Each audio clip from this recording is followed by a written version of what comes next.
Good morning. Today is Friday, February 10th, 2023. It is Super Bowl weekend, and we are doing a watch spotting episode, GOAT edition, with my man Adrian. Go Birds. There you go.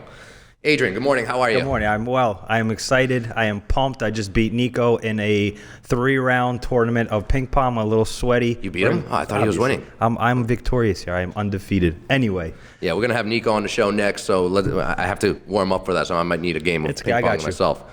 Let's talk about a couple of GOATs. Number one GOAT. I like GOATs. Yeah, GOATs. You know, we are definitely a member of that club.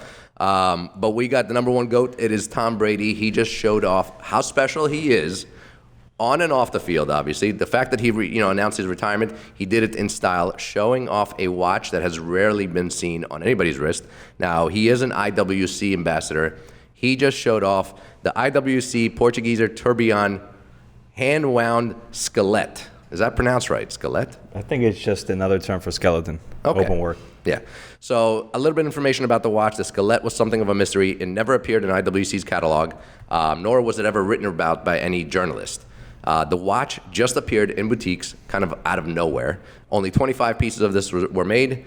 The skeletonized dial makes it totally unique in the Portuguese line. Literally no other Portuguese comes as a skeleton.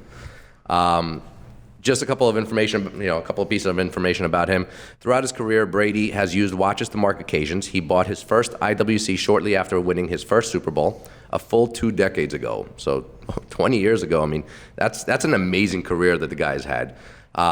When he signed his contract with Tampa Bay, he wore an IWC with a very fitting name.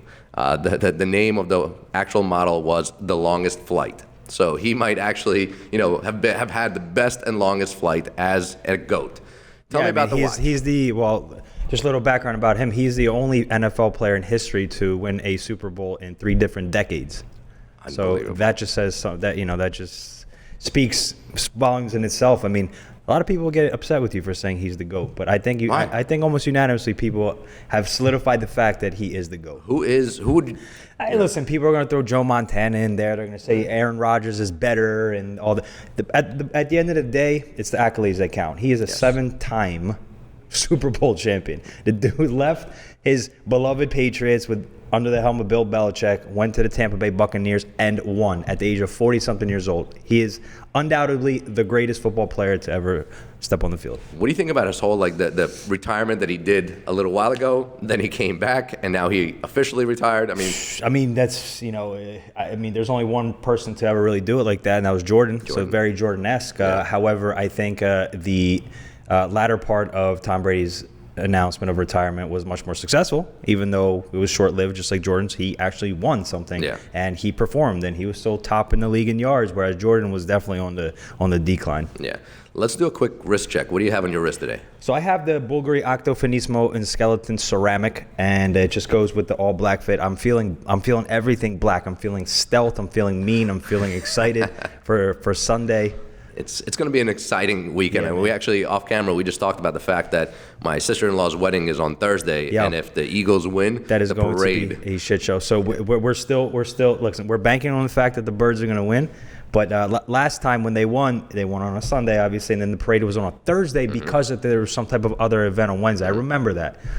I don't know about this year. Let's hope it's on a Wednesday. But if it's going to be on a Thursday, it's going to be a shit show. Yesterday night, we got an insider source that confirmed that if they do win, will be on Thursday. That's because it's supposed to rain. I think it's supposed to rain on Wednesday, so they said if they do win, Thursday is it. Yeah, so just a little background for everybody watching. So the gentleman that was on the podcast the other day, Alex, that's actually my father's partner of many, many years, his youngest daughter is getting married, and she's getting married smack dab in the middle of the chaos in Philadelphia. Like you literally couldn't pick a worse spot. It really is. It's the worst. There's going to be a lot of mean, green, angry, drunk wedding crashers that day. I know they have a couple of security guards at the front doors of this, so you're not going to let any drunks get in there.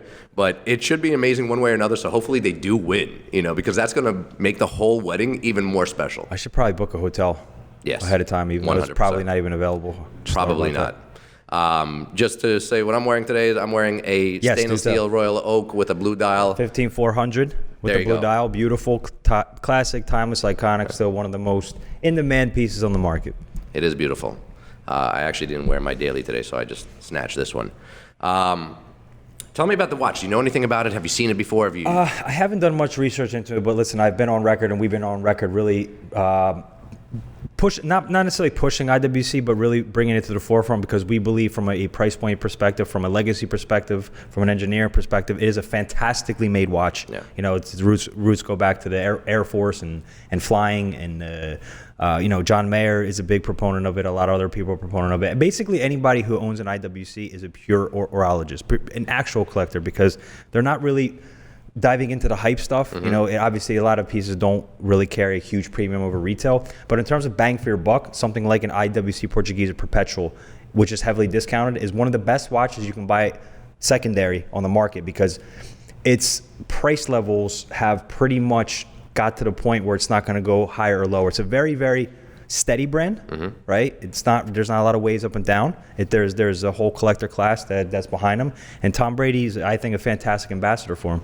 I remember hearing something about the fact that Tom Brady has an amazing collection of watches that he cannot wear because he cannot be seen in public wearing anything other than IWC.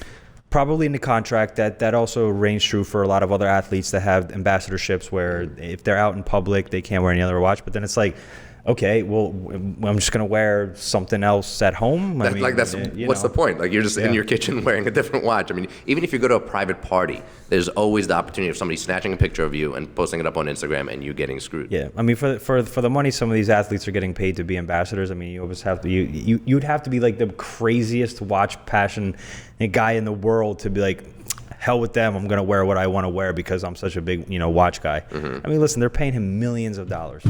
Yeah. And listen, there's I don't want to say worse brands, but there are brands not as prestigious as IWC that you can be stuck wearing. So it's actually a pretty healthy balance. I actually just started watching that Netflix special, Breakpoint. Very cool. It's amazing. I mean, that show is just amazing. I don't know if you've watched it yet. Well, actually, when me and Alex went to the U.S. Open this year, we were with the talent agent that actually represents a few tennis players there, and he took us kind of behind the scenes in Arthur Ashe Stadium where other players hang out, where they lounge. I saw Nadal, I saw a lot of my favorite players, and I saw a huge camera crew walking around, and he pointed out that, hey, these guys are shooting what Drive to Survive is from Netflix. They're doing it in a tennis special. So I actually ran into all the players that were showcased in Breakpoint, and I met the producers of the show, so it was pretty cool. So it's cool that it actually came out in fruition pretty quickly. Yeah, the first episode was about Kyrgios, and I mean, he's an amazing character himself. And it was a recent conversation about him becoming an ambassador where he had options. Hublot was obviously one of the options, and Richard Mille was another option. The terms, I'm sure, are not yet, settled on, but it's going to be interesting to see who he goes with. Well, I would have to assume that the terms for Hublot will be much more favorable in terms of, I think he'll probably get a bigger chunk of change, because I don't think RM really needs to pay out those type of bucks for their ambassadors. They have enough, and they sell without their ambassadors. But Kyrgios is actually the perfect Hublot guy because he's kind of like avant-garde, hated by a lot, loved by a lot. Sounds like the brand itself. That's exactly right. He is almost the embodiment of what Hublot is, right? He's a great player. Hublot, and we've said this many times before, there's a lot of hate behind it, but they make a lot of really cool stuff. So you can actually draw a parallel between the talent of Kyrgios and the talent of some of what Hublot does. Love him or hate him. Yeah, that makes perfect sense. Let's move on to our next GOAT. Next GOAT is LeBron James. So that one's going to ruffle a few feathers. Wow, you don't think LeBron James is a GOAT? Listen, he just beat the record. My thing with him is listen, whatever he's accomplished, I have more than I can say in words how much respect I have. I do believe he is the best player to ever play the game. Now, there's arguments to be made. He's 4-10 in the finals, and Michael Jordan 6-0, and whatever. It was easier to play today versus back then. I kind of brush that stuff off to the side. I think it's a generational thing. If you didn't watch Michael Jordan play, or if you didn't watch Kobe Bryant play, you're going to say that LeBron James is the best. Eyeball test-wise, I think he's the best. He's a 6'9" specimen, and at 38 years old, he's doing what he's doing. I mean, numbers clearly don't lie. Yeah, 100%. He just broke the record. I will not deny it. I think he's the greatest. So he ends up wearing a watch that I know you're a big fan of. It's an open-worked black ceramic AP Royal Oak. Yep. during his press conference after breaking the NBA scoring record. Yeah. Tell me about the watch. Tell me, what your favorite thing about it is. I'll tell you a better story. I actually kind of spoke about this in detail on yesterday's unboxing. Or actually, no, on camera somewhere. There's a lot of cameras at Luxury Bazaar. I had a client that actually he was in between two watches. He was trading one watch in, and he was in between two watches. He was in between the Skeleton Openwork Tourbillon, that the 50th anniversary release in stainless steel, and he was in between a black ceramic Royal Oak, but specifically the Perpetual. He's a big Perpetual guy. Back and forth. The day that LeBron won, press conference, black ceramic, that's the one he went with. That makes perfect sense. Even though it wasn't the double balance, it was still a Skeleton Perpetual, same thing, black ceramic. It is a beautiful watch. So LeBron James scored a two-pointer with seconds left of the third quarter to become the NBA's all-time leading scorer. He does have a history with AP as a one-time ambassador for the brand with limited editions in his name. Obviously, we've seen all the LeBron James, special editions. He seems to have a soft spot for the double balance models, as he's been seen wearing both frosted and stainless steel models in the past, and now the black ceramic. He walked into the game without a watch on and then walked out with this watch on. So this was obviously he matched his entire outfit. He was wearing all black, but this was his celebration watch, the fact that he knew he was going to break that record. With a market price of approximately $350,000, he could definitely afford it. I mean, LeBron, if anybody can, it's definitely LeBron. Oh, he gets to that list. Yeah. He's not. He's one of the first people. Like the other day, he was wearing. Tiffany just came out with those Dunks or Air Force Ones, lows, whatever they were, the Tiffany color. I mean, he had to come in with that. Some custom, maybe one of one jacket, and the Tiffany paddock, and he was one of the first ones to have it. So, not only from his AP collection, but listen, he was one of the first people to have the 5711 Tiffany, and I think Paddock, kind of segueing into Paddock from AP, was genius in doing that, because what they did was, if you saw the 5711 Tiffany, the first ones you saw were of some of the biggest names in sports and entertainment. Mark Wahlberg had one, Leo DiCaprio had one, Ed Sheeran had one, LeBron had one. That's all you need. Oh, Jay-Z had one? Jay-Z had one, yeah. It's actually funny. So if he was an ambassador at one time with AP, I guess he got out of that contract, allowing him to pretty much be an open, a freelancer. Like he can, what is it called? A free agent? Yeah. Freelancer. Free agent. He could be a free agent and have, Patek, kind of give him a watch. You could have anybody. He wears a coral red Rolex as well. The market, retail price $6,500 watch, and he loves it. He wears it all the time. Has he been seen wearing any Richard Milles? Oh, yeah. I know, we know a close buddy he actually purchased a few from. He's wearing an 1103 Jean Teau. I've seen him wear McLaren before. I've seen him wear a multitude of things. So RM, Patek, AP, Rolex, everything. So he's in with everybody. He's in with everybody. I think that's the way to go, rather than just commit to one. His collection is deep, man. Real deep. What's the watch actually trading for in the secondary market? The double balance, the ceramic, roughly. You say 350 is on. It was at 350. It's more between 3 to 350, pending condition. What was the highest point it reached? Do you remember? Yeah, probably 450 when it came out. Yeah. Amazing. Let's move on to our next GOAT. Now, this is probably one of my favorite GOATs. He's, not I'm not big in sports. Yeah. I am big into hip hop. Jay-Z wearing Patek's most expensive watch, the Grandmaster Chime 6300G, at the 56th Grammys. How about he was also wearing a Samurai? He was wearing an RM-47 Samurai during the performance. Really? Yes. Because I did see something that he changed watches. He was wearing two different watches. So he was sitting there at the table rapping with the Samurai, comes off, tuxedo and all, with the Grandmaster Chime. That is just a solidified GOAT move right there. 100%. That's just that shit is so fire.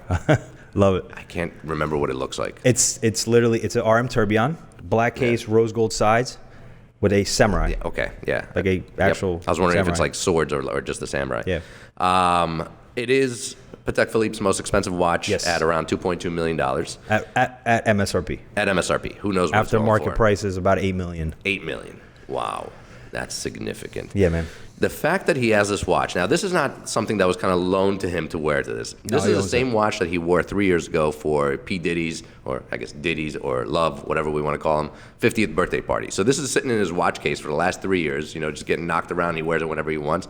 And he pulls this out on the 65th Grammy night, I guess knowing that it's going to be a hit. Jay-Z's watch collecting journey is very much indicative of his hip-hop journey. And what I mean by that, he has always been the guy to transcend time and be the first to do something, right? in hip hop and in watch collecting. He was the first guy to really, in my opinion, Roman says Arnold, hell no. Jay-Z put AP on the map. Jay-Z put Richard Mille on the map. Jay-Z put Hublot, Big Face Rollies on the map. After he starts rapping about it or showing it, boom, it takes off. Like literally, like, you can just watch it happen. If tomorrow he comes in wearing, he did it with the Cartier crash. Yeah, recently he did. Yeah. He literally, like, a watch that nobody knew anything about would look at as like, what is this ugly, like, melted thing? He wore it, and that thing triple, quadrupled in price. Yeah, and then Kanye started wearing it. Kanye started wearing it. A few other people started wearing it. He is, in my opinion, he's the GOAT in watches because of what followed suit after it. I remember back in the day when I first got into the business, he wore an RM27 to the U.S. Open. I'll never forget that picture. People are like, what the hell is that? Boom. And all of a sudden, he's the first one to do anything. I mean, he put the RM Sapphire on the map. He had a Piece Unique blue. He had a Piece Unique green. The blue was crazy. J Balvin went after it. A couple other guys went after it. Maluma went after it. All these guys followed suit. So he's a trendsetter when it comes to hype watches, for sure. That's what we got. These are our top 3 GOATs in the last few days that have been seen wearing these amazing, watches. Let's talk about a 4th GOAT that's not mentioned here. So you wanted to bring it up. Yeah, something I wanted to bring up. And the 4th GOAT in this conversation, and I don't mean to boast or brag. Actually, yes, I do. That would be us at Luxury Bazaar. And in large part, thanks to you and this podcast, which has been successful. We kind of went out a limb. Avi has a tendency to, like, he's always thinking. He's very, very creative, much more creative than I could ever possibly be. But the engine's always turning. He's like, what do you think if we do this? Let's give it a try. I think our fans and supporters will like it. All right, yeah, let's do it. You never know if something's going to work unless you try it. And I think this has been successful thus far. I think it's picking up momentum. It's not an overnight thing, like you've mentioned. That being said, I'm going to segue that into the Gray Market series, our social media push, and everything we've done, and how that has transcended how people do business now. And what I mean by it, I had a few people text me, it's like, dude, everybody's biting your shit. And instead of me getting mad or coming after these people and saying, copycat, like, what are you doing? I'm like, you know what, this really works, and this is the new wave. This is the new way to do things. Coin flip tosses, live negotiations, TikToks, Instagram. We were the pioneers of that. Yeah. Right? This is a completely new element, because the whole mystique behind our business was lack of transparency. People didn't want, dealers or clients didn't want people to know what they were doing. And we're like, all right, no, we need to show this. We need to, showcase ourselves, showcase our personalities. And, like, there's a few other big watch channels that are doing, but I don't think anybody's doing it to the level and scale that we are. Actually showcasing, there's people that show what they do inside their store and live negotiations and business, but we show how the business is run. We show employees coming in. We show employees getting fired. We show everything under the sun. We go to travel and meet clients. Nothing is scripted. Everything, something happens, boom, cameras up. Yep. I mean, this, so congratulations on that. And congratulations to you too. That makes us the GOATs in that conversation. We were the first ones, we're the pioneers, and I hope everybody remembers that. I think everybody that is, reproducing similar concepts, it's just respect. Like, it's showing us that we could be, or we are, trendsetters in a certain, developing a certain way of business. And the fact that other people are doing it, I just see it as love. Like, it's, I hope somebody does it better than us, and maybe we can copy from them. Well, actually, what it started to do, and this is not a new thing, but you had channels like TPG or TPT, and we kind of helped and guided people along the way, which is fine. Friendly competition is good. But when these other competitors start gaining steam, we wouldn't be where we're at without them at any point, even though we were the first ones, because what happens is it's called competition, right? And you want to, oh, wow, that was really cool what they did. Let's try this. And the engine is just constantly turning. So I'm kind of behind the scenes on all that, because I'm just solely focused on the business, and that's what I do best. But with you and Roman and all the creativity and all the things that go behind the scenes, it's crazy. People really don't understand what it takes. Dude, the amount of staff that we brought on, the amount of money that we spent on this, I would have never imagined that this was, when I picked up the phone and called Roman and said, hey, I have an idea for you, and I was just driving by to my office, I never imagined this would be what it turned into be. Now, I do believe that a rising tide raises all boats. So everybody is doing the same thing. Everybody's doing well. That's bringing a lot more awareness to the industry itself, to watches, specific watches. What we do to build credibility. We want people to know us, trust us, feel like they're friendly with us, like they connect with us. And it works on a level that has never been done in this industry, because you never knew who you were buying from. The guy could be sitting in his mom's basement, selling on eBay. There's no trust there. So we're overcoming that. I think you hit the nail on the head there. I think that what this has allowed us to do, even though we've been in business for many years and our name's been known, and Luxury Bazaar was, on Google, one of the first pages that come up. Over time, we tried to switch websites, and we worked with a company that kind of screwed it all up for us, and we just went from the top to the bottom. So all right, well, we need to reinvent ourselves somehow, and we did, and to a level that we never thought even possible. The amount of exposure that we've gotten and the trust, that is the key. People have told us on numerous occasions, I want to do business with you because I see you on a screen, I see what you're about, and I trust you. And at this point, quite frankly, we can't really fuck anybody over anymore. Because, not that we ever did. It would be too public. Like, this is solidifying the fact that if you're actually a public face now, that gives you that much more credibility. Yeah. And again, it's only the beginning. We're just starting. Yeah, we have big plans, big scaling opportunities. We want to go into other cities. We want to hire more people. And I'm just excited. I'm overwhelmed. A lot, overwhelmed a lot. We're growing, and it's like we're trying to seep it all in at once and do the best that we can. But I think we're moving at a healthy pace now. I think with the crash of the market that happened in 2022, that allowed us to kind of hit the brakes a little bit, simmer down, settle in, operating procedures, build while other people were collapsing. We took the risk on, hey, let's hire more because this is going to pay off dividends in the future. So. Congratulations to us. Congratulations to us, the original GOATs. Yes, the original GOATs. Let's all hope and pray that the Eagles take it this weekend. Go Birds, guys. And Adrian, thank you very much for taking the time to sit down with me. And congratulations again on the short success that you've already had, and I can't wait to see the future. Me too. This is exciting. Guys, if you like this episode. It's a work day, but I'll cheers with a Celsius. I mean, it's work hours, but I'll cheers with a Celsius for now. We'll cheers later on with something more serious. Yeah. If you like this episode, make sure you like, comment, subscribe, write us a review. Let us know to continue doing this. This is still a test, running this every day to see how much, you guys like this. So do us the favor, show us, some love, and we'll keep doing this every single day. Have a great day. We'll see you guys next week. Yeah, thank you for the support, guys. Take care.